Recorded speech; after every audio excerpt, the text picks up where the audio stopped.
Gentleman from Oregon is recognized for 5 minutes. Thank you, Mr. Speaker. It is unfortunate that we've arrived here today like an out-of-control car skidding to a stop. Let's not forget why we're here. We're here because of changed federal timber policy that has bankrupted the people that live in my district and many of yours. And as a result, we now have fires at costs that are unbelievable. They are historic. We're burning more acres of our federal forests than at any time in our nation's history, and we're paying more for it. 47% of the federal budget for the Forest Service now goes to put out fires. Yeah, we've shut down the federal forests from active management. That's why we're here today.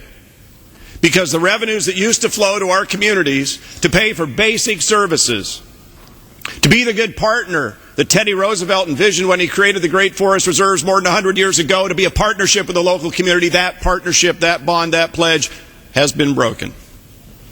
People are put out of work. Services are lost. The tragedy that brings us here today is another broken promise.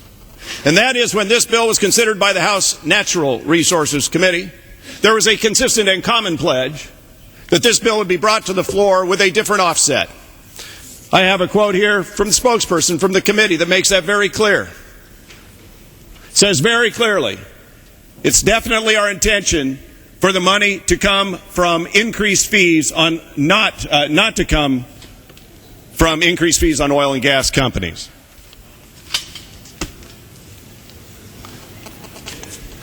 It is definitely not our intention for the money to come from increased fees on oil and gas companies. That's better. That was what the committee said. I just couldn't read it. It's too far in front of me. I apologize. That clearly is not the case. It's clearly not the case. So we have before us a bill with a broken promise, first of all. And it didn't have to be that way. Yes, I've come to this floor repeatedly and called for this bill to come to this floor for consideration. I don't know why it was held hostage for 130 or so days.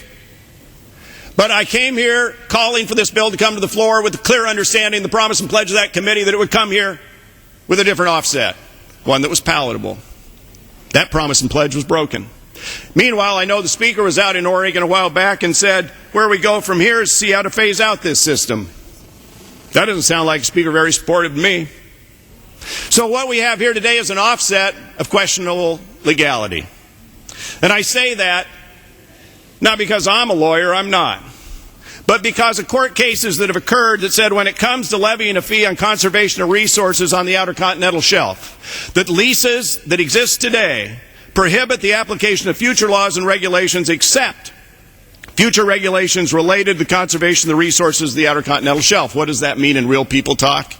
It means if you're going to levy the fee that you plan to levy, you have to spend it in a legal way, which is on conservation efforts on the Outer Continental Shelf. Or else the courts will say you're not following the decisions we've already gave you, Mobile versus U.S., among others. So this is of questionable legal status. So I asked my colleague from Oregon, we've worked really closely on this issue over the years in a bipartisan manner. And I said, I think we're going to have a lot of problems on our side with this, and I don't think it's legal. And indeed, that's where we are today. And so we've exchanged letters, and my colleague wrote me on May 30th, Mr. DeFazio said, if you have other suggestions for offsets that won't raise the ire of oil patch or mineral-dependent members, I'd welcome the input. So we talked on Monday, and I said, give me a day. This is rushed on the suspension of the rules. Give me a day to come up with an alternative, and we did. We spent all day yesterday with the Congressional Budget Office, technical experts, legal experts, and we came up with a proposal that legally funds county payments, legally funds and fully funds PILT, legally and fully accesses energy resources on the Outer Continental Shelf. It's very similar to a proposal that my colleague from the 4th District voted for that was passed by this House less than 2 years ago that would generate revenue legally. And by the way, for those 98, 99 leases, we do levy a fee so that they do pay, but we do it in a constitutional legal way so it's applied for conservation, coastal line improvements. So we get at the 98, 99 lease issue in a legal way under this proposal. The Coalition of County Roads and Schools, we presented this to them yesterday afternoon. They embraced it wholeheartedly, but it was rejected. Under suspension of the rules, I'm not allowed to offer it as an alternative. If this bill goes down today on a vote on suspension calendar, it can be brought up. The placeholder that this represents is a seat on a bus going into a cliff.